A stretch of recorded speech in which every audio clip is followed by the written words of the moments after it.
Hello friends, Umiya ફૂડમાં તમારું સ્વાગત છે। આજે આપણે બનાવીશું મહેસાણાનું પ્રખ્યાત ડુંગળિયું। તો એ માટે મેં અહીંયા 250 ગ્રામ ડુંગળી લીધી છે।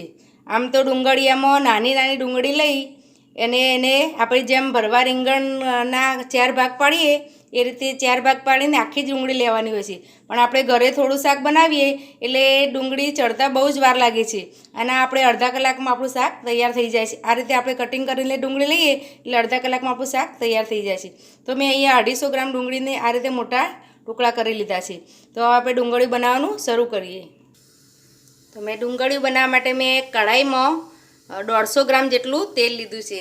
જો તે આમ તો ડુંગળીમાં 1 કિલો ડુંગળી હોય તો 1 કિલો તેલ લે છે, પણ આપણે ઘરમાં એટલું બધું આપણે તેલ ખાઈએ ના, એટલે મેં અહીંયા 250 ગ્રામ ડુંગળીમાં 150 ગ્રામ જેટલું તેલ લીધું છે। તેલ ગરમ થાય એટલે આપણે એમાં ડુંગળી નાખી દઈશું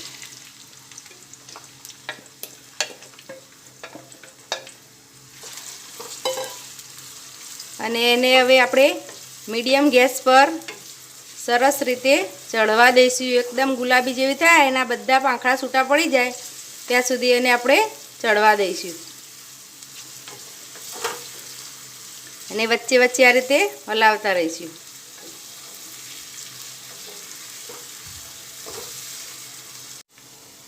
તમે જોઈ શકો છો આપણી ડુંગળી થોડી આછા ગુલાબી કલરની થઈ ગઈ છે, પણ હજી થોડી આ વ્હાઈટ દેખાય છે એ બધી ગુલાબી થઈ જાય ત્યાં સુધી આપણે ચડવા દઈશું અને બધા સરસ બધા પત્તા એના છૂટા પડી ગયા છે।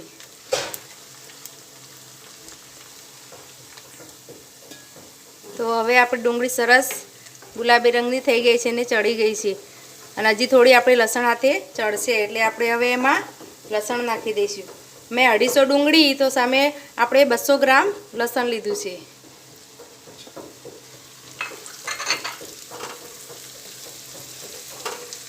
લસણ અને ડુંગળી ચડાવવામાં ઉતાવળ નહીં કરવાની, મીડિયમ ગેસ પર ધીરે ધીરે સરસ ચડે તો ત્યાં સુધી આપણે ચડાવવા દેવાનું। જો લસણ અને ડુંગળી કાચી છે તો આપણા ડુંગળીયામાં સ્વાદ નહીં આવે। હવે આપણું લસણ પણ સરસ સંતળાઈ ગયું છે, જો તમે જોઈ શકો છો ડાર્ક કલર આવી ગયો છે। લસણ અને ડુંગળીને સંતળાતા 20 મિનિટ લાગી છે। હવે એમાં આપણે આદુ અને મરચાંની પેસ્ટ નાખીશું। મેં આદુ અને મરચાં સરખા ભાગે લીધા છે અને 1 વાટકી એની પેસ્ટ બનાવી છે। હવે એને સતત હલાવતા રહેવાનું, નકર આદુ આપણું નીચે ચોંટી જશે।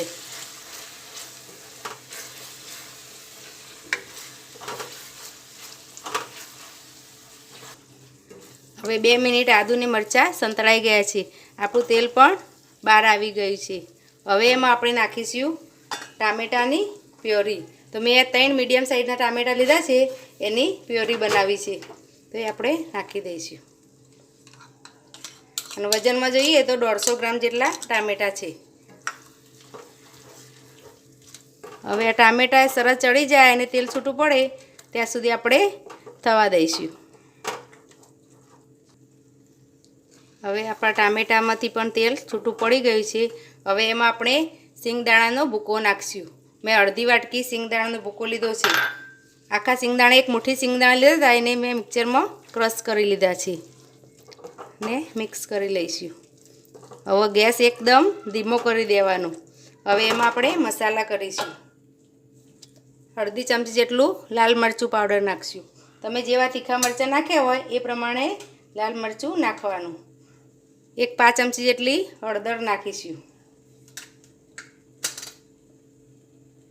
અડધી ચમચી ગરમ મસાલો નાખીશું। 1 ચમચી કાશ્મીરી લાલ મરચું પાવડર નાખીશું અને આનો મેન મસાલો છે એ અમે અથાણાનો સંભાર મસાલો એ ડુંગળીયામાં આવે જ છે અને એનું પ્રમાણ વધારે પણ હોય છે મસાલામાં। તો મેં 3 મોટી ચમચી જેટલો અથાણાનો સંભાર મસાલો, જે આચાર મસાલો કહીએ છીએ ને, એ મસાલો લીધો છે, એ નાખી દઈશું। એનાથી ડુંગળીનો સ્વાદ સરસ આવે છે અને હવે સ્વાદ પ્રમાણે એમાં આપણે મીઠું નાખીશું। હવે બધું સરસ મિક્સ કરી લઈશું। સંભાર મસાલો તમારે સ્ક્રીપ કરવા નથી, એ નાખવાનો જ છે, એનાથી જ આપણે ડુંગળીયાનો સ્વાદ સરસ આવે છે। હવે આપણા મસાલા સરસ આપણે ચડવા દઈશું।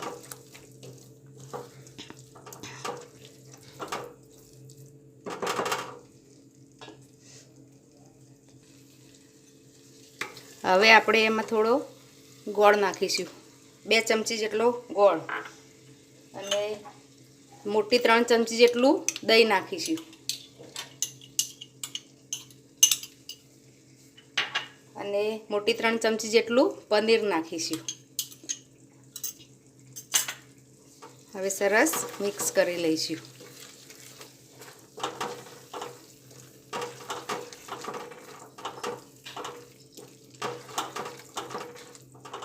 આ શાકમાં પંજાબી અને ગુજરાતી બેનો ટેસ્ટ આવશે.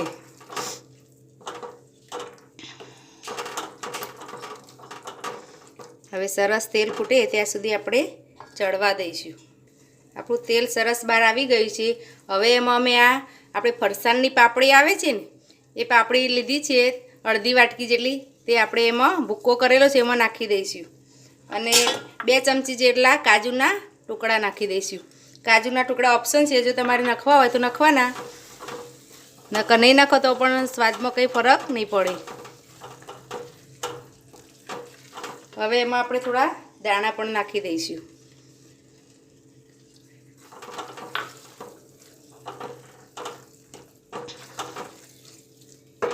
હવે ઢાંકણ ઢાંકી અને એને 2 મિનિટ સીજવા દઈશું.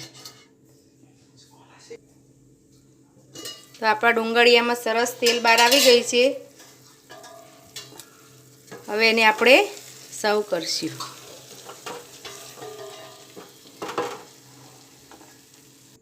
તો તૈયાર છે આપણું મહેસાણાનું પ્રખ્યાત ડુંગળિયું. એને બાજરીના રોટલા અને શાક સાથે સર્વ કરવામાં આવે છે. જો તમને મારી રેસીપી ગમી હોય તો મારા વિડીયોને લાઇક, શેર, અને તમે મારી ચેનલને સબસ્ક્રાઈબ ના કરી હોય તો સબસ્ક્રાઈબ જરૂર કરજો. ફરી મળીશું નવા વિડીયો સાથે. ધન્યવાદ.